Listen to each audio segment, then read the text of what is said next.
as always, you know, it's never just one thing, but it's a combination. So one is simply the rules, the structure that the company establishes.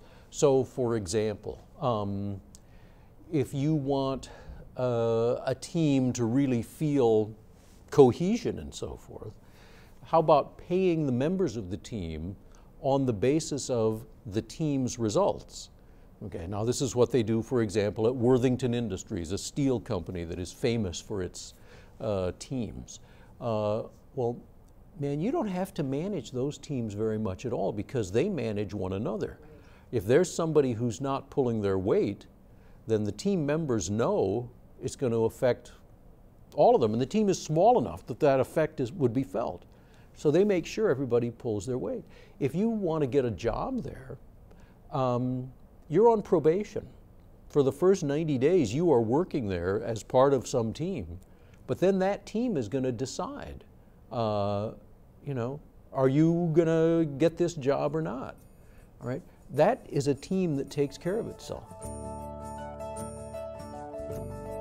Reframing it for today involves a couple of things.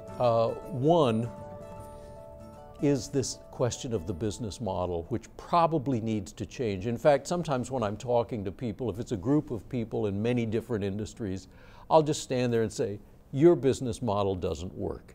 And of course, it's a crazy thing to say because they're all in different businesses, they all have different business models, and yet it's a pretty safe thing to say, because we do live in a time when it seems like every business model is being disrupted, in large part by technology, but not always. It may be disrupted by foreign competitors that were not important before, or foreign markets that were not important before.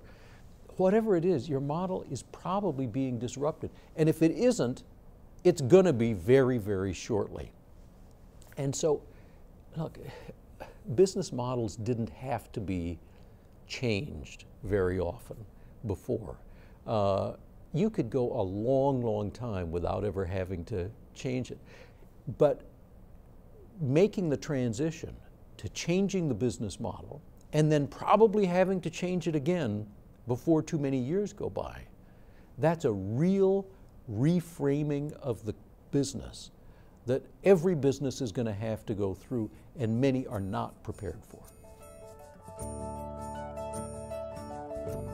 You've got to make sure that the top team is right. And this is obviously the job of the CEO and the board of directors. And it is the hardest part of the whole thing. I can't tell you how often I have heard CEOs say, and they say this privately generally, that after they have changed one of the top people in their company, they will always say, I wish I had done it sooner. Always. Okay. They will say, the problem was staring me in the face and I didn't see it. I think the way to do that is to look at your customers and see, are they fundamentally changing? In some cases, they are.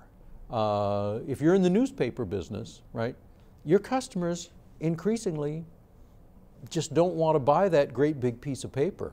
I still love it myself, but you know, there are a lot of customers who just don't want to buy that. And what's even more important in the newspaper industry is your customers, the advertisers, don't want to buy those big ads, and they certainly don't want to buy the little classified ads like they used to. I mean, they just don't, and that's never going to change, right? They're never going to go back to the way they were when the economy improves. There's been a fundamental shift in the technology and the way things get done. All right, so you can look at your customers and say, they are never going to change back.